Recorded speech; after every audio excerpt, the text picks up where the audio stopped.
Hey guys, it's Mitch. How's it going? We're continuing our journey through the Youngblood number ones. This one is going to be Youngblood Genesis number one. So, those who are versed in the deep lore of Youngblood number ones, I'm sure there are a few of us now.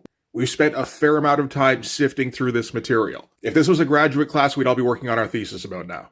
But you may remember an ad that was in the back of some Youngblood comics, well, some Extreme Studios comics, for some kind of Youngblood comic that was going to come out, written by Kurt Busiek and drawn by Rob Liefeld.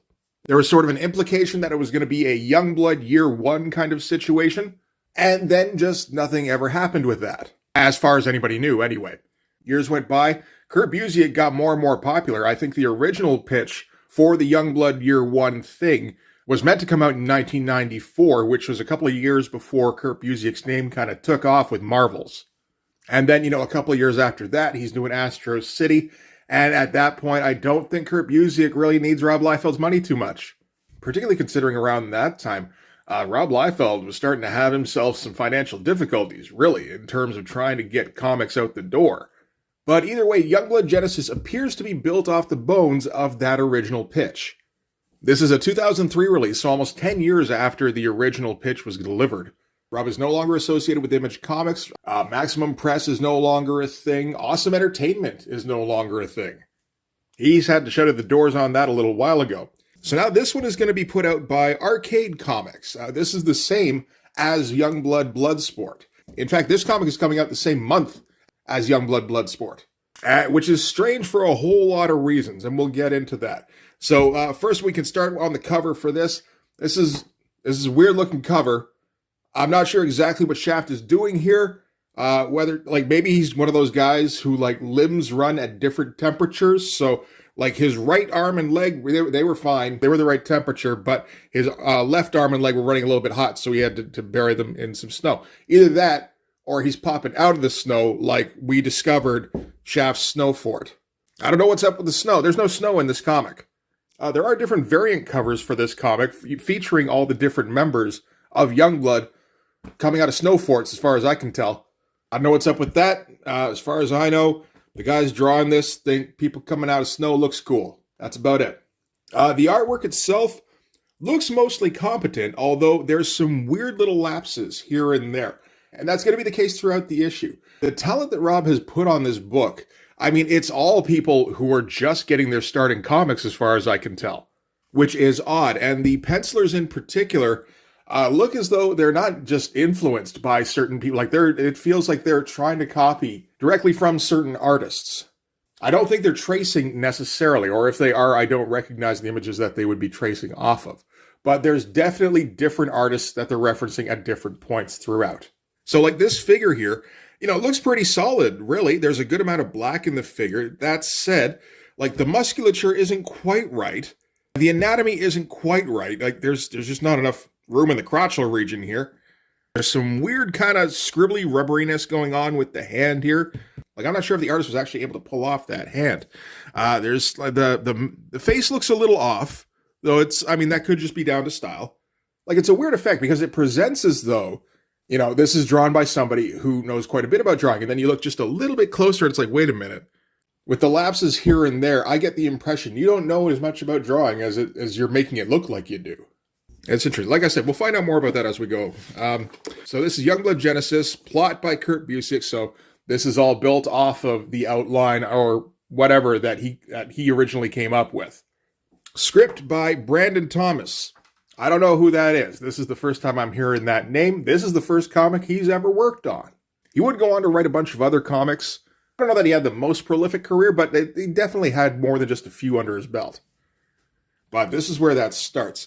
Pencils are going to be done by Chad Walker and Eric Walker, who are apparently twins. Again, never heard of them.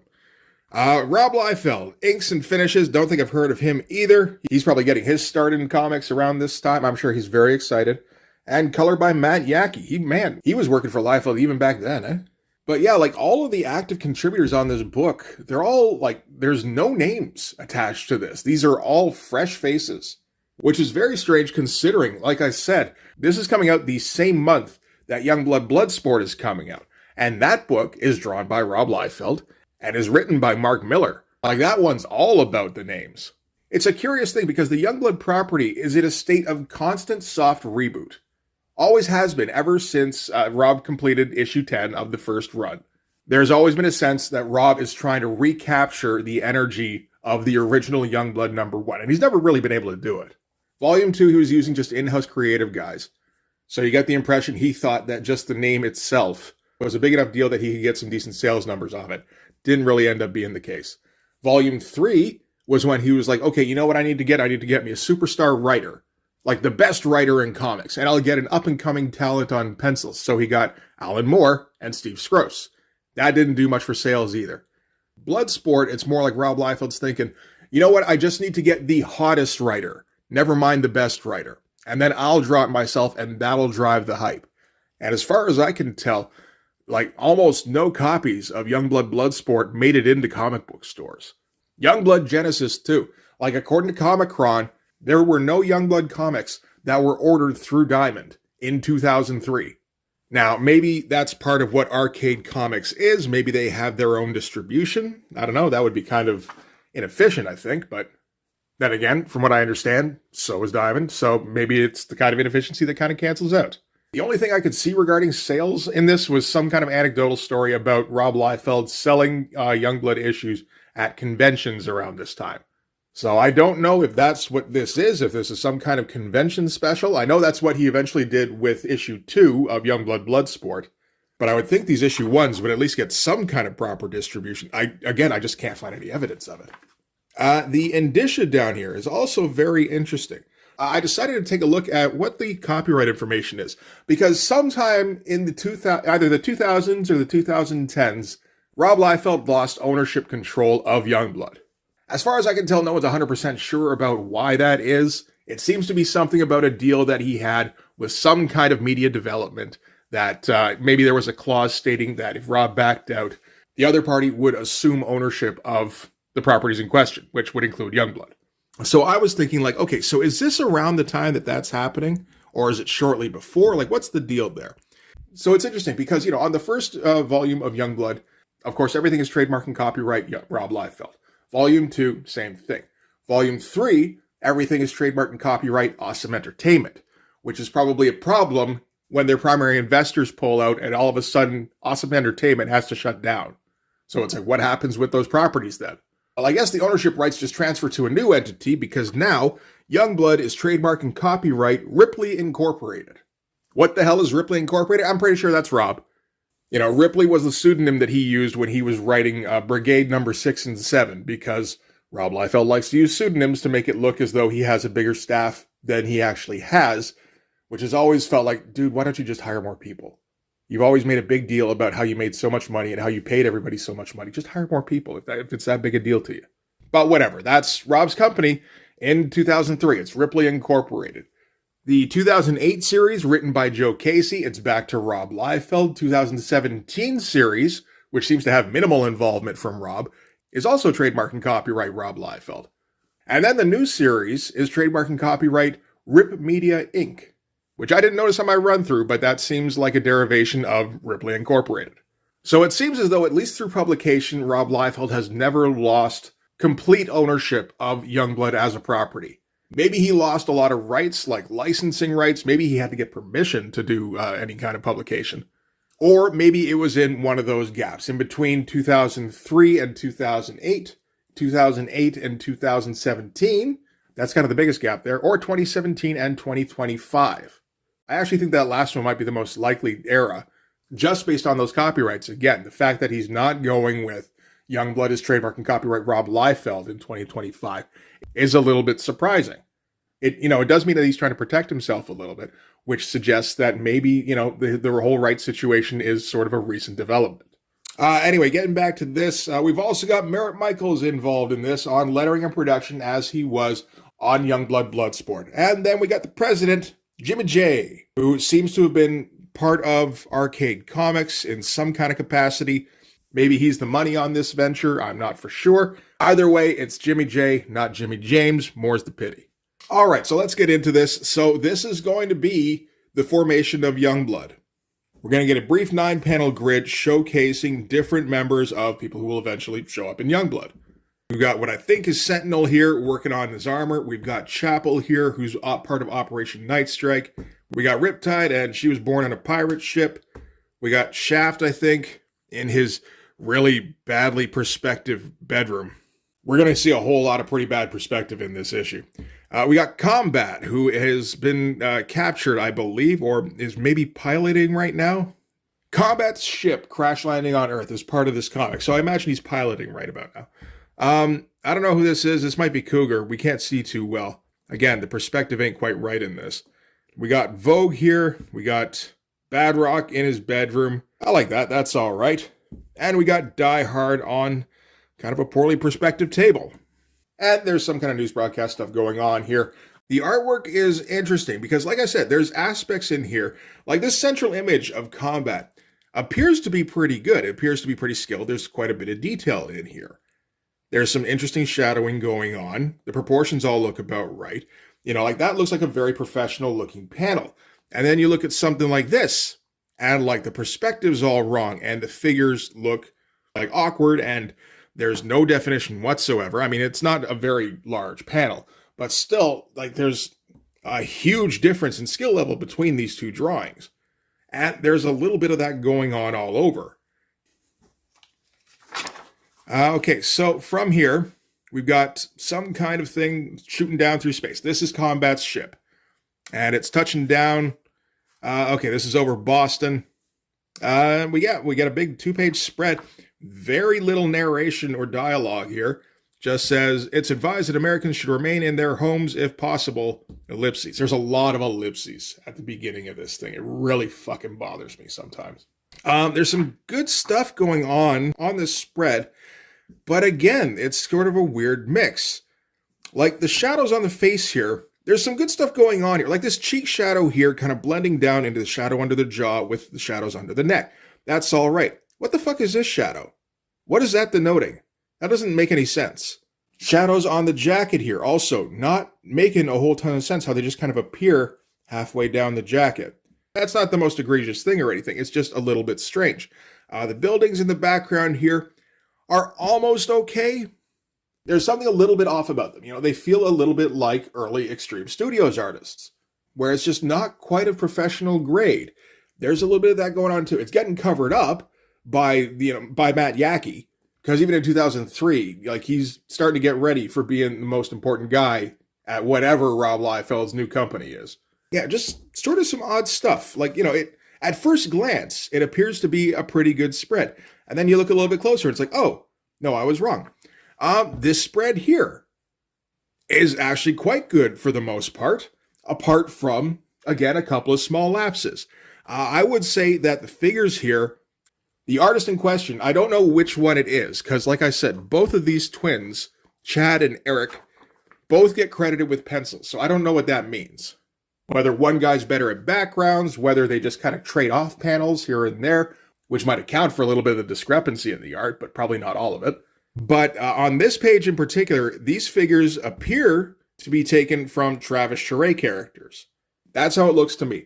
They've got the woolen balaclavas, they've got all the kind of practical accessories that Travis Charest might throw onto a character. We've got a pretty realistic looking assault rifle here by the looks of it, like some kind of off-brand thing. This thing here, I'm not sure exactly what that is. That looks a bit more made up. But anyway, this is the crash site for Combat's ship. The ship itself doesn't look too bad, although if you look closely again, there's not a whole lot of detail to it. There's some interesting shapes in here that I don't mind, and I could totally see like referencing every once in a while. But the actual texture to the object isn't quite there. It's going to be relying a lot on the colors to pick up the slack. You know what, these figures, they might not even be Travis Charest directly. It might be more like trying to throw Travis Charest paint on top of Osprey Men-at-Arms books figures. I do appreciate the amount of detail thrown in apart from the ship. We could probably use more on the ship. Unfortunately, that's like the one thing where we didn't get it. But like all the figures look, you know, at least like they've got enough drawing on them. Same with all the dirt. They drew enough dirt. Well, I guess whatever they didn't draw, Matt Yackey filled in. That all looks fine. More than enough detail to that. Poses are a little bit awkward when it's not these two main guys here. Like, I don't know what this guy's doing. Looks like maybe he's doing a little jig. All right, so then limo pulls up and Graves steps out. And everyone starts stammering and speaking in ellipses, and I want to start beating them until they stop doing that. So yeah, Graves steps out and goes, "Has anyone been inside?" And his aides go, "No sir, we haven't. The atmosphere is breathable, we think. We're still running tests. No one's clear for entry. Mr. Graves, sir, we aren't sure about, we don't think anyone should, is not safe." You know, it's just like a solid page of people being vague and unsure about how to speak. And it's like, you got to give me somebody who knows how to talk throughout this sequence. So, okay, this is, what day is this meant to be? This is Tuesday. It's the day of the crash. Thursday, there's some kind of conference room going on where Graves is back at the Pentagon with probably more stuttering aides in a room that does not abide by the laws of physics. Because that perspective is fucking horrible. And the matter that everyone's discussing today is that a videotape has been leaked. Turns out that somebody videotaped Operation Night Strike in action. And what Operation Night Strike is like a fucking kill squad that goes around in other countries assassinating whoever, you know, their employers want them to assassinate. And they've got some kind of ties to the government. And somewhere along the line, very likely, Graves has put his approval on Operation Night Strike as a unit. So his stammering, ellipsing aides are all like, "Oh, we're all gonna die, we're gonna lose our jobs, this is the worst day ever." Only they do it in a much more stilted, kind of vague kind of way.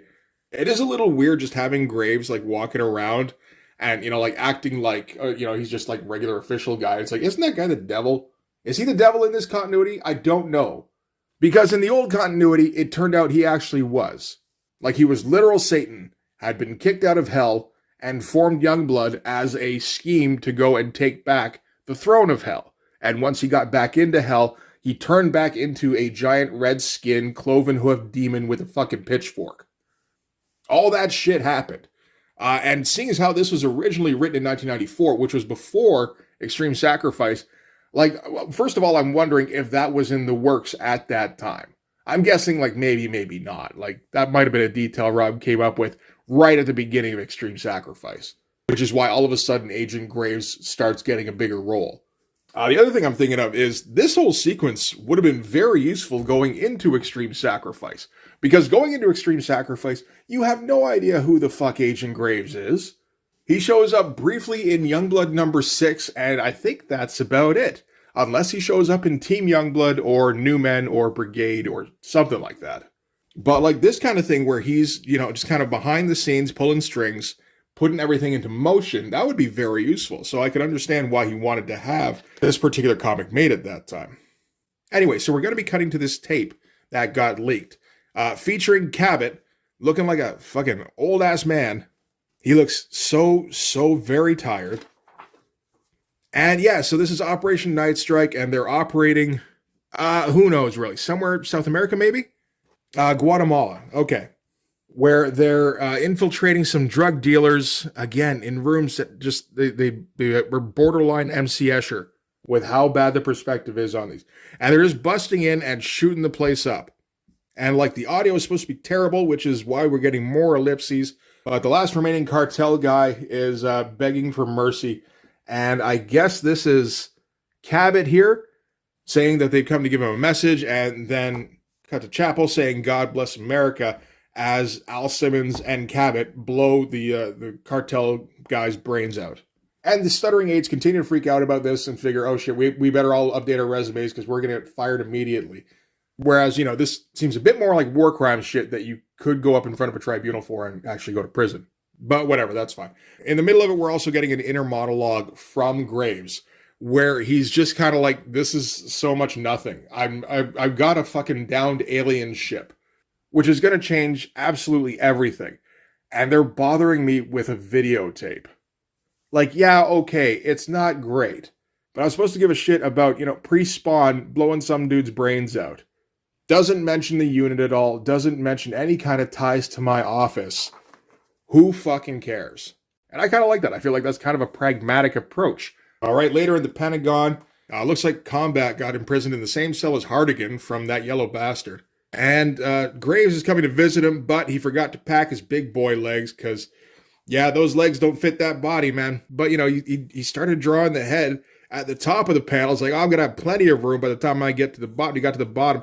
Oh, shit, I ran out of room. Better put the feet in. Because I drew floor down here. Doesn't make a whole lot of sense if I don't put the feet in. And then, yeah, no, then he got stuck looking like some kind of dwarf. So it's like, okay, well, maybe if I bend the arms, that'll kind of obscure things a little bit. It's like, no, I can still tell you. Fuck that up, buddy. You know, it's a nice try. And I'm not going to give the guy too much shit, for, you know, whichever one of the guys it was drew that. Because this is the second comic these guys have ever drawn. The first one was some sort of profit thing, I think, for Awesome Entertainment. So, you know, it's completely understandable that, you know, the dudes are just going to fuck up every once in a while. It's just kind of funny to see. It's particularly funny considering some comments that Rob Liefeld likes to make on his podcast these days. I get filled in occasionally on what gets said because I can't actually listen to a Rob Liefeld podcast. If I hear his voice going for more than like 10 seconds, I swear I'm going to lose my goddamn mind. But apparently he was complaining that Marvel and DC are putting guys on comics these days before they're ready to be full-time artists. And it's like, are you fucking serious with that comment? With the people you put on books. Extreme Studios, 1992. Brigade by Merritt Michaels. Bloodstrike by Dan Fraga. More Brigade by Jeff Matsuda. These are all comics by guys who weren't ready to have their own comics. I would stretch that to include Chap Yape at the beginning of his tenure. Wasn't ready to go. We could include these guys here as well. Not professional quality. Of course, these are also guys who have all been hired by a guy who originally did not have the experience necessary to start drawing a comic when he had his first monthly comic back in New Mutants. By which I mean to say that Rob Liefeld himself is a guy who was put on a book long before he was ready to draw an actual comic book. He had no idea how to do it. And if we're being honest, it's not a skill he really ever learned. Anyway, that's neither here nor there in this comic. It is just interesting to hear that comment from Rob Liefeld in light of the people he's hired in the past. Anyway, back to this discussion between Graves and Combat. Graves is trying to get a little bit of information from Combat. Combat's like, yo, where's the rest of your legs, dog? Graves is like, you shut up, I got regular people legs. And he wanders away on his, probably regular people legs. From there, we're going to cut to Shaft, who's climbing over stuff in the woods. So this is him trying out for some kind of FBI program. Most of the stuff here, pretty good. Like the shadows that he's got on this arm here. That gun's pretty fucked up, really. Not a bad composition here with the holes in, I assume, the target. And we're peeking through that at Shaft. That's all right. The face here is a little bit messed up, honestly. But it all looks fine. Like, nothing looks too weird there. The only thing that's really off is this obstacle thing that Shaft is climbing over. I don't understand the perspective on that. Doesn't make any sense. So, moving on. Do we have another Youngblood member? Well, we've got Shaft, who's graduating from the FBI program. And he's inquiring with Graves whether or not he's still got that special program available and whether Shaft is still under consideration for it. Graves is like, well, I can't really say anything for sure, but yes, you are. So keep that under your hat, hush, hush and shit. But, you look at these faces here. These look like pretty good faces. These shadows don't make a ton of sense, really. It really just kind of looks like they've got Amish beards enveloping them, like just pure black Amish seeping into their pores, because they got no shadows under their nose, really, but like the darkest shadows imaginable in the cheekbones. All the figures here look fairly good as far as I can tell. Nothing too off here. Apparently, these guys have never seen a curtain before in their lives, though. It's just little incongruities that kind of make this a little bit more interesting to flip through than it otherwise would be. More stuff with Graves in his office. His aides kind of keep carrying around this pall like, oh, we're going to get fired any second. Graves doesn't give a shit. He's spending his off hours talking to aliens about why his legs are so goddamn short. And, every once in a while he kind of comes back into focus on what's going on in his office, and he's realizing, oh, wait a minute, this tape thing might end up being a problem because I've left this up to my aides to deal with. Because it was fucking nothing. They should have been able to handle it with no difficulty. Only they're all incompetent, so they're fucking it up royally, and I might actually get fired before I can realize whatever I'm trying to do with the aliens. So that's a fun little sequence. I like all of that. Oh my god, his legs, they shrunk again. The poor guy. It seems like he's got, like when you sit in like a swivel chair, and every once in a while your leg will brush the little pedal that controls the height of the chair, and you just kind of dip down for it. Feels like that's going on with his legs, where he'll just be walking along, and every once in a while just like, oh, as they drop like 3 inches. And he has to like quickly turn around and be like, did anybody see that? I'm still okay? Okay. I'm still cool. Absolutely. As long as the alien didn't see that, that's all that matters.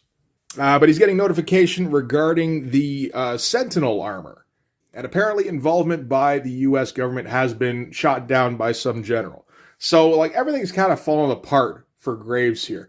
Which would, like, make you kind of feel sympathetic towards him a little bit. And then you go, oh, wait, that guy's the devil. You know what? Maybe I don't feel that much sympathy towards him. Maybe that's okay.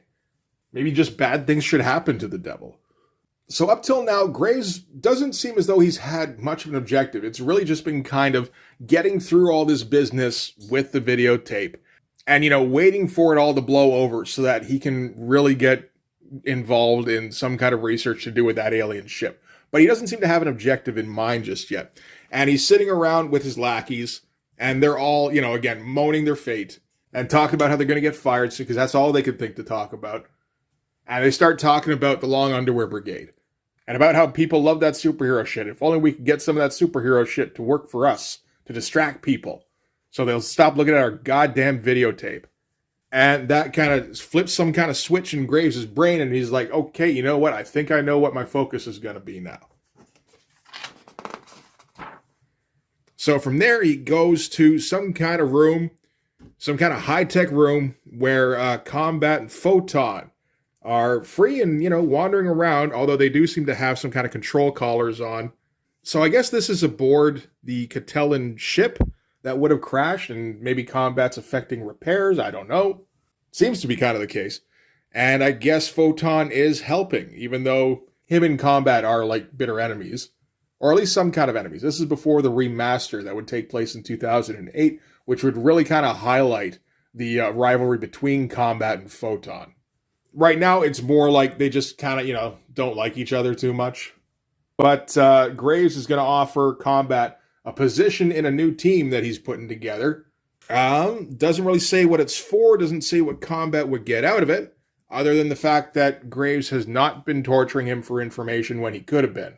So, like, maybe this is a chance to, return the favor a little bit. I don't torture you. You beat up people in a leotard for me. That's just what we call manners on Earth. It's a very delicate and, very well-balanced system, Kind of more strange-looking art. Like, there's some good stuff in here. Like, even this figure looks pretty good, although that could be copied off of something. I don't know, to be honest. Some of this tech looks a little bit Travis Charest-inspired. It is a little bit sparse for that kind of thing, but, it's not bad overall. These faces aren't really up to snuff. Like, particularly with, again, some of the angles we've been getting, where it seems like, oh, he knows how to draw faces quite well. It's like, well, from different angles. You mean he doesn't know how to draw them from straight on? But he can draw, like, a three-quarter view with a little bit of an incline. Really? How about, an inclined profile? You can do that too? Oh, but not fully flush to the camera. Okay, then. And then, you get a shot here where it's another three-quarter view. And that looks pretty proportionally good. It's kind of a goofy expression, really. But it does look, rather solid. So it just makes you think, like, what are you copying off? Like, with every panel. And you see stuff like this, where it's like, oh, wait, can he even draw? Like, I'm not for sure. Is he copying everything in this? Or tracing everything? And then you get shit like this. That looks like he's copying or tracing directly from Will Sportasio. It's just kind of very confusing because you don't usually see this where people are so blatant about, I'm going to include a bunch of drawings that aren't really my style at all. And you can tell immediately. Usually someone in an editorial capacity picks up on that and goes, hey, you know what? You really shouldn't do that. Why don't you just include some drawings that you made? Like, if you gotta kind of fudge a little bit, like just a little bit here and there. And in that case, like maybe use it as sort of breakdowns. And then add your own details on top of it. Even if it doesn't look as great as you want it to look, it'll all look like it's drawn by the same person, so it'll have a cohesive element to it. That's preferable than having the quality just spike and dip constantly. Anyway, this whole business is Graves, and he's developing Sentinel on his own without government involvement. Well, it seems as though the guy who will eventually become Sentinel, he's just working on the armor at this time. He was doing it for the army, and then when the army was like, okay, let's see your research, we need to take that so that we can bring it to, Congress or whatever, he's like, no, this is mine, and I'm keeping it. And then that's when he got fired. So Graves is reaching out to him going, yeah, no, you can totally keep it if you work for me now. And he's like, okay, as long as I get to keep it. So the next sequence here, we've got Graves. He's reaching out to somebody in a secret program somewhere, and he's inquiring about the Die Hard program. So the quest for a superhero team is like in full swing now. And he figures he's got his aliens, he's got his Iron Man, essentially. Now he's looking for an icon. He's looking for a Captain America. Doesn't seem like he can land Glory or Super Patriot or Mighty Man, but he does have links to the department that's looking after Die Hard, so okay, he's the one who's up. So it's an interesting thing. We see like dominoes falling into place, and this is going to keep going. Then we got Graves doing more research, so he's getting more of an idea about what this team is going to be. And he's like, we need a woman in there because we need to make this thing marketable. And they're talking about Vogue, whose name apparently is Nikki Voganova, which is friggin' ridiculous, but sure. Okay. So Graves brings her up, and the guy he's talking to, I think this is Keever, is saying, yeah, well, I mean, she's way too green. She doesn't really have like any kind of powers or combat effectiveness. So like you don't want to put her in Operation Night Strike. So apparently they're still thinking in that framework right now. And they're like, okay, so what else do we have? Well, we are still getting these reports about some weird kind of cat creature out in the wilds. So, I mean, like, we can look into that if you like. And Graves is like, is it a woman? And Keever's just like, nobody really knows. It's like, well, does it have tits? Because, you know, if it has tits, they can package it and market it properly. But nobody seems to be able to tell whether or not it has tits. Cutting to Night Strike headquarters, where Chapel and Battlestone are shooting in completely different directions. So, who knows what they're even aiming at. I like to think this is just kind of their morning wake-up routine where they kind of wander out into the courtyard. Chapel with kind of tiny 45s and Battlestone with a giant, ridiculous gun. And they just kind of slowly spin in a circle, shooting ammunition in every direction to just kind of wake up everybody in the camp. And Graves wanders in. And, they're going to attempt to give Chapel like a hood patois. Being like, shit must be done, Stone. All over this fucking tape. You even seen this shit? Captain got a motherfucking close-up. I was making that prick beg for his life, and I'm all like, God bless America. We look like absolute fucking assholes. Which is weird, because that is the only bit of swearing in, I think, this entire comic. It's very strange. I mean, it kind of works, then, if it's Chapel. But you may want to slip in a little bit of swearing with other characters. Just, you know, like day-to-day. Someone says damn or shit. Just as like a throwaway thing, so that when Chapel just kind of unloads 7 F-bombs in a row, it's not quite as much of a surprise. More stuff with the media, asking about that tape with Operation Night Strike. He's got some guy Resnick behind him. I think this is one of the other guys who works in his office, who sounds like a friggin' moron. He's like, just wanted to say goodbye, man, because after that press conference, you and your friend Keever are out. No way's the Prez gonna let you guys piss on his administration for another week. I think I'm next in line for your job, by the way. Do I get to keep that nice secretary of yours? Man, you and your crew screwed up. Sloppy, incompetent, and terribly unemployed. Don't forget that last one. But I just assume everybody in the Pentagon talks a little bit like Rob Liefeld, to be honest. Back in, I assume, Graves' office. Again, terrible perspective. That's how you can tell. Him and Keever are arguing because the press keep asking about the Operation Night Strike tape. Graves doesn't feel the need to make any kind of statement. And he's waiting for something to go through. And apparently what's going to go through is that the 4 are going to attack somewhere. So, I mean, you can kind of see where this is going, where the 4 start attacking things, maybe under Graves' supervision, like maybe he's the one directing them to attack stuff so that he can respond with Youngblood. That would make some sense. Big old distraction, then everybody forgets about, you know, American agents assassinating people in Guatemala. Decent looking figures here. There's some, I'm not sure who this is referencing. It almost feels a bit like Stephen Platt in some ways. But, I mean, it looks pretty good. It's definitely referencing something, because I don't think this guy, whoever he is, I don't think he can pull this off without looking at something directly. More Will Sportasio faces. They're just popping up everywhere now. It's like he discovered Will Sportasio profiles while halfway through drawing this book. And then, yeah, the president calls up and he's like, yeah, man, crazy about the 4 attacking. It's nuts. And that Night Strike tape, that really sucked as well. But you got a plan to deal with the 4 guys, right? And that'll kind of take the heat off everything. All right, cool. Just checking in, boo. And yeah, so everything's okay. Nobody's getting fired. Graves is going to keep his job, and he's going to develop Youngblood, as everybody kind of assumed. And then we end with kind of a mock-up of the Youngblood team. So we start with Combat and Photon because they had those guys as prisoners, and you might as well press them into service. You got Sentinel, he's on the run from the army, I guess, but he's got some pretty cool battle armor, so he can fit in fine. They were looking for some kind of patriotic element, so now Die Hard's part of the team. And Battlestone and Chapel got repatriated in from Nightstrike just so it wasn't just 4 people, essentially. So that's all interesting stuff. The figures don't look too bad here. Again, those legs are a little short, but, we're getting used to that now. The amount of detail on the figures looks pretty good. I don't know what he's getting it from, but I don't think he's coming up with it on his own. Battlestone looks very sheepish as he tries to, hide from the camera while he cocks a gun. But it is an interesting way to start off, theoretically, a series. Oh, and we end with him, having pretty much everything in place, just not knowing what to call it. And then, he's wandering out of the office at the end of the day, and some song by the Youngbloods comes on the radio. It's like, okay, I've got that now too. All right, so now we've got our credits here. I mean, we got them at the beginning, but now we got to find out who everybody is, right? They did this in Youngblood Bloodsport as well. So, Kurt Busiek is the award-winning author of Marvel's and Astro City. His upcoming work includes the highly anticipated JLA Avengers crossover. Brandon Thomas's first comic book work is scripting Youngblood Genesis. Upcoming credits include Brigade, also from Arcade Comics. That comic never happened.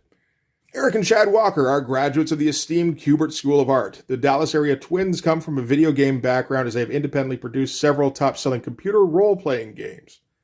Okie dokie. That does certainly sound as though they're qualified to draw professional comic books. I feel like this is probably a similar description to what was in Youngblood Bloodsport, but Rob Liefeld, perhaps best known as one of the breakaway creators who formed Image Comics, began his comic career as a young artist with DC Comics' Hawk and Dove series. He quickly became a fan favorite after launching X-Force, Cable, and Deadpool at Marvel Comics. At Image, his creator-owned series changed everything we know it in the comic medium. Okay, sure it did. Youngblood, Supreme, Prophet, and Brigade led the Image explosion of the early 90s.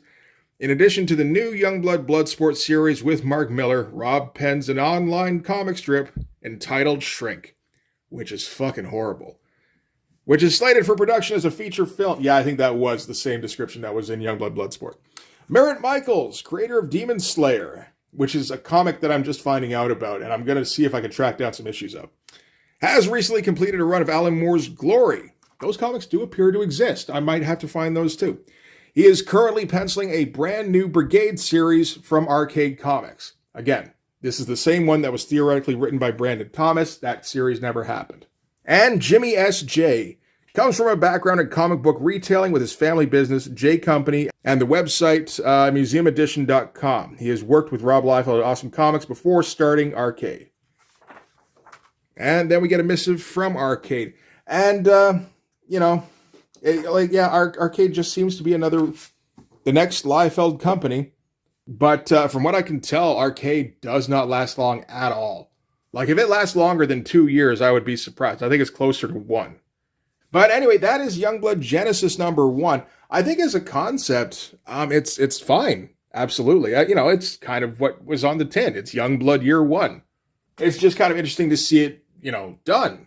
I feel like Rob has circled this idea several times and never actually gotten around to writing it out because he has no idea how to do it. But this seems absolutely fine, at least, again, as a concept. Execution, not so much. Pencilers obviously aren't as skilled as they're making themselves out to be. Writers seems to be pretty hit and miss, which makes sense for a guy where he's writing his first comic book script. The events are all fine, but the events, of course, are Kurt Busiek. Now, one of the more interesting things about this book is the fact that, it is just kind of a bunch of nobodies working on it. Like I said, all of the names are ending up on Youngblood Bloodsport. And then this just kind of gets shoved out at the exact same time. And it's not really trying to accomplish anything on its own. It's, it's not complementing Youngblood Bloodsport, which is theoretically a new venture that you'd think Rob Liefeld would want to actually, put some resources behind. If nothing else, he did hire Mark Miller for, a couple issues worth of scripts. So, the deal with this just seems to be that Rob Liefeld has finally determined for sure that Kurt Busiek is not interested in working with him. I don't know if that's the case, but that is kind of what it seems like. I don't know if that's just because he doesn't want to work with Rob Liefeld, or because Rob Liefeld has all sorts of fucking legal problems in 2003. And, you know, he's gonna have more, so I don't think it's the worst idea to just not get involved. So yeah, kind of a fascinating little thing. I don't think we can really include this in the ultimate ranking of the Youngblood number ones, because this doesn't really fulfill the primary criteria, which is a soft reboot of Youngblood. There are plenty of examples of that. Volume 2, Volume 3 by Alan Moore, Volume 4 by Joe Casey. Youngblood Bloodsport by Mark Millar, I would say, is a soft reboot. That does fall under the correct criteria. This is more of a, you know, origin story. So ultimately, yeah, I can't include it in the final ranking video, which I'm sad about, because I would like to have as many comics in that as possible. I think I'm going to have to settle on, how many do I have? I think it's 7? It's either 7 or 8. Oh, maybe that is enough. It would definitely be at least 8 if I could get my hands on Youngblood Imperial, but I don't know if there's more than like 200 copies of that book printed. But anyway, it's another Youngblood number 1 in the can. It's always good to get one done. We'll be looking at another one in a couple of weeks. We still got at least 2 to go. We're not going anywhere anytime soon. So, but for this one anyway, that is going to do it. Thanks very much for watching, guys. If you like this video, please hit the like button. It helps with all the algorithm stuff. If you want to see more, hit subscribe. If you really want to help out, in the description, there's my link tree, and you can follow that to my Patreon. Go subscribe there. That'll give you access to everything I do. So all sorts of videos, all sorts of Blood Force comics. You can also follow me on Instagram and DM me there for commissions. And bringing it back around to this one, because I always forget to say something about it. If you're watching this on mobile, hit the hype button, I guess, if you like this. And that'll make it so I'm more visible on some kind of leaderboard thing. All right, so yeah, that'll do it. Thanks again for watching, guys. I'll see you in the next one. Bye-bye.